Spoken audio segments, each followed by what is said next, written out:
भाग 12। सृष्टि तत्व का जो अनजाना व्यापार है, उसके संबंध में विजया ने बड़े बड़े पंडितों से अनेक चर्चाएं और अन्वेषण सुने हैं, लेकिन उसका जो अंश जाना हुआ है वह कहाँ आरंभ हुआ, उसका कार्य क्या है, कैसी आकृति प्रकृति है, इतिहास क्या है, ऐसी दृढ़ और स्पष्ट भाषा में कहते हुए उसने कभी सुना है उसे याद नहीं। जिस यंत्र को अभी टूटा कहकर मजाक कर रही थी, उसी की सहायता से कैसे कैसे अपूर्व और अद्भुत व्यापार उसे दिखाई दिए। उस दुर्लभ और पागल जैसे व्यक्ति ने डॉक्टरी पास की है, उसे विश्वास नहीं होता। यही नहीं, जीवाणुओं के संबंध में उसके ज्ञान की गहराई, विश्वास की दृढ़ता और याद रखने की असाधारण सामर्थ्य को जानकर वह चकित रह गई। उसने यह भी देखा कि साधारण मनुष्यों की तरह उसे नाराज कर देना कितना आसान है।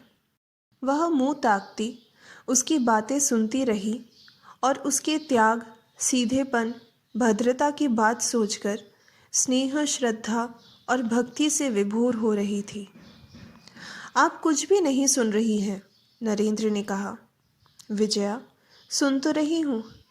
नरेंद्र, क्या सुन रही हैं बताइए। विजया, क्या एक ही दिन में सब कुछ सीख लिया जाता है। नरेंद्र, नहीं, आप कुछ भी नहीं सीख सकेंगी। आपके जैसा नासमझ व्यक्ति मैंने इस जन्म में नहीं देखा। विजया, एक दिन में आदमी शायद सब कुछ सीख सकता है।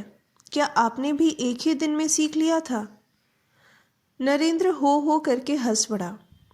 आप तो 100 वर्ष में भी नहीं सीख सकेंगी, और फिर यह सब सिखाएगा कौन। विजया ने होठ दबाकर हंसते हुए कहा, आप नहीं तो यह टूटा हुआ यंत्र कौन लेगा। नरेंद्र ने गंभीर होकर कहा, आपको न तो इसे लेने की जरूरत है और न मैं सिखा ही सकूंगा। तो फिर चित्र बनाना सिखा दीजिए, वह तो सीख सकूंगी। नरेंद्र, सो भी नहीं सीख सकेंगी। जिसे देखते देखते मनुष्य को नहाने खाने को भी सुध नहीं रहती, जब आप उसी में मन नहीं लगा सकी तो चित्र बनाने में कैसे मन लगा पाएंगी। विजया, फिर चित्र बनाना भी नहीं सीख सकूंगी। नरेंद्र, नहीं। विजया ने बनावटी गंभीरता से कहा, कुछ भी न सीख पाने पर तो सिर में सींग निकल आएंगे। उसके चेहरे के भाव और उसकी बात से नरेंद्र फिर ठहाका मारकर हंस पड़ा। बोला, आपके लिए यही उचित दंड होगा। विजया ने मुंह फेरकर हंसी छिपाकर कहा, ज़रूर। ये क्यों नहीं कहते कि आप में सिखाने की क्षमता नहीं है। लेकिन नौकर चाकर क्या कर रहे हैं, अभी तक रोशनी क्यों नहीं की। आप ज़रा बैठिए, मैं दिया जलाने को कह आऊँ। ये कहकर वह फुर्ती से उठी। उसने द्वार का पर्दा हटाया ही था कि अचानक इस तरह रुक गई जैसे भूत दिखाई दे गया हो। सामने ही बैठक के कमरे में 2 कुर्सियों पर दखल जमाए पिता पुत्र राज बिहारी और विलास बिहारी बैठे हैं। विलास के मुंह पर जैसे किसी ने काली स्याही फेर दी थी।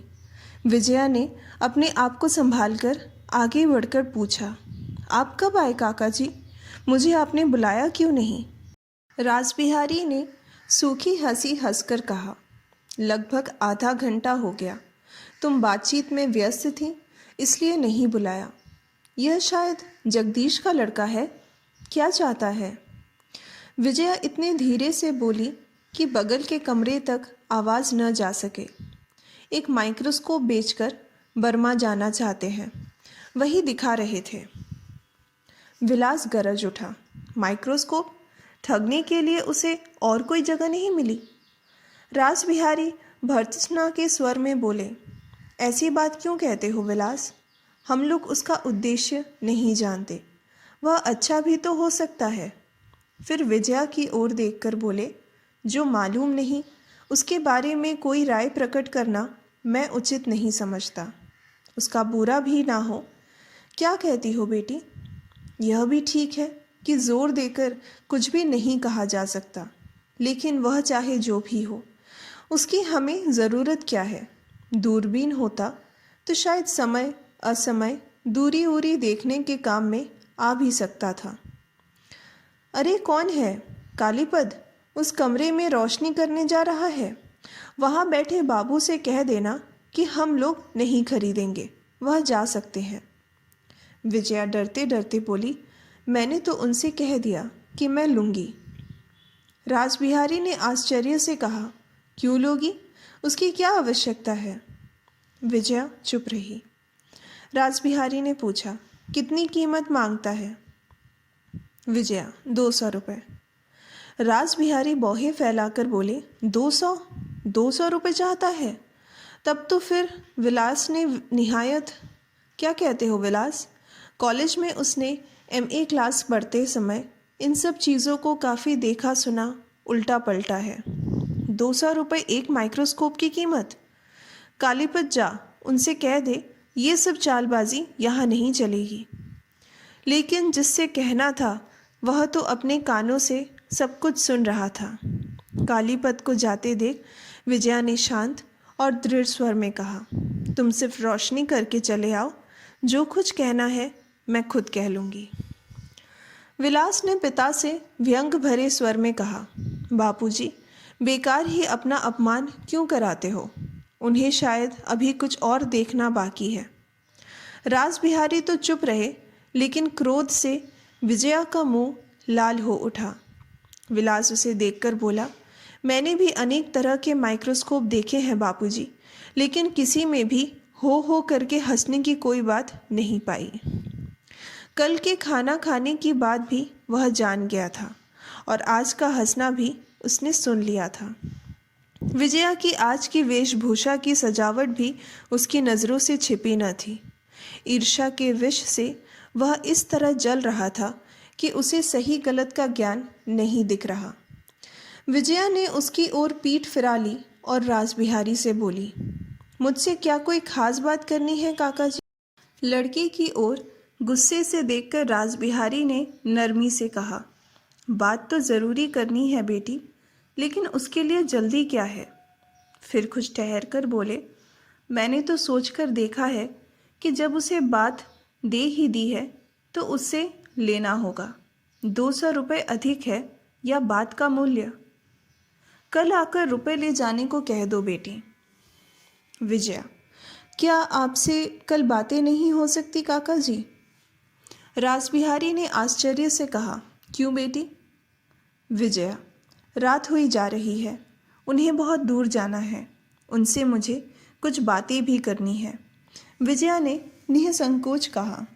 उसकी इस गुस्ताखी भरी स्पष्टता से स्तब्ध हो जाने पर भी बूढ़े ने प्रकट नहीं होने दिया। आंख उठाकर देखा, लड़की की आंखें हिंसक पशु के समान झकझक कर रही है और कुछ कह बैठने की चेष्टा के साथ जैसे युद्ध कर रही हो। धूर्त रासबिहारी ने पलक झपकते ही स्थिति समझ ली और मुस्कुराते हुए बोले, अच्छा तो है बेटी, मैं कल सवेरे आ जाऊंगा। चलो विलास, अंधेरा हुआ जा रहा है। कहकर वह उठ खड़े हुए और लड़के की बाहें हौले से खींचकर उसे दुर्दमनीय क्रोध के फटकार बाहर निकालने से पहले ही उसे साथ लेकर बाहर निकल गए। उस कमरे में बत्ती जला आऊं माँ जी? कालीपद ने उस कमरे में आते हुए कहा। अच्छा, कहकर विजया अपने को सचेत कर दरवाजे का पर्दा हटाकर धीरे से कमरे में चली गई। नरेंद्र गर्दन नीचे किए कुछ सोच रहा था। उठ खड़ा हुआ और दुख के साथ बोला, इसे मैं लिए जाता हूँ। आपका आज का दिन बहुत बुरा बीता। क्या जाने सुबह किसका मुंह देखकर उठी थी। मैंने भी आपसे बहुत सी अप्रिय बातें कही और वे लोग भी कह गए। विजया के मन में आग जल रही थी, लेकिन संयत स्वर में बोली, मैं तो चाहती हूँ कि रोज़ाना उसी का मुंह देखकर मेरी नींद टूटे। आपने सारी बातें अपने कानों से सुन ली है, इसलिए कहती हूँ कि आपके संबंध में उन्होंने जो असम्मान भरी बातें की, उनकी अनाधिकार चेष्टा है। मैं उन्हें कल समझा दूंगी। अतिथि के असम्मान में उसे कैसी चोट पहुंची है नरेंद्र समझ गया। शांत स्वर में बोला, आवश्यकता क्या है? इन चीज़ों के बारे में वे जानते नहीं, इसलिए उन्हें संदेह हुआ है। नहीं तो मेरा अपमान करने में उन्हें कोई लाभ नहीं था। आपको भी पहले संदेह हुआ था, सो क्या असम्मान करने के लिए? वे लोग आपके अपने हैं, शुभचिंतक हैं। मेरे कारण उन्हें दुखी मत कीजिए। लेकिन अब रात हुई जा रही है, मैं जाता हूँ। विजया, कल या परसों एक बार आ सकेंगे? नरेंद्र, अब तो समय नहीं मिलेगा। मैं कल जा रहा हूँ। कल ही बर्मा जाना न हो सकेगा। कलकत्ता में कुछ दिन ठहरना पड़ेगा, लेकिन दोबारा मिलने का। विजया की आंखें डबडबा आई। वह मुंह न उठा सकी, न कुछ कह सकी। नरेंद्र ने हंसकर कहा, आप स्वयं इतना हंसा करती हैं, और आप ही इतनी मामूली सी बात से इतना नाराज़ हो गई। मैं ही बिगड़कर आपको मोटी बुद्धि की और न जाने क्या क्या कह गया हूँ। लेकिन उससे तो नाराज़ नहीं हुई, बल्कि होंठ दबाकर हंसती रही। उससे मुझे और भी क्रोध आया था, लेकिन आप हमेशा याद आएंगी। आप खूब हंसा सकती हैं। शांत वर्षा की बूंदें हवा के ज़ोर से जिस प्रकार पत्तों से झड़ पड़ती हैं, उसी तरह इस अंतिम बात से आंसू की कई बूंदें विजया की आंखों से झरकर मिट्टी पर गिर पड़ी। लेकिन हाथों से पोंछने पर नरेंद्र की नज़र न पड़ जाए, वह चुपचाप नीचा मुंह किए खड़ी रही। नरेंद्र कहने लगा, इसे ले नहीं सकी इसलिए आप दुखी हैं। यह कहकर वह व्यवहारिक ज्ञान से अनजान वैज्ञानिक पलक झपकते एक विचित्र हरकत कर बैठा। अचानक हाथ बढ़ाकर विजया की ठोड़ी पकड़कर आश्चर्य से बोला, यह क्या, आप रो रही हैं? बिजली की गति से विजया ने दोनों पैर पीछे हटाकर आंसू पोंछ डाले। नरेंद्र ने सक पकाकर पूछा, क्या हुआ? यह सब बात उस बेचारी की बुद्धि से परे थी।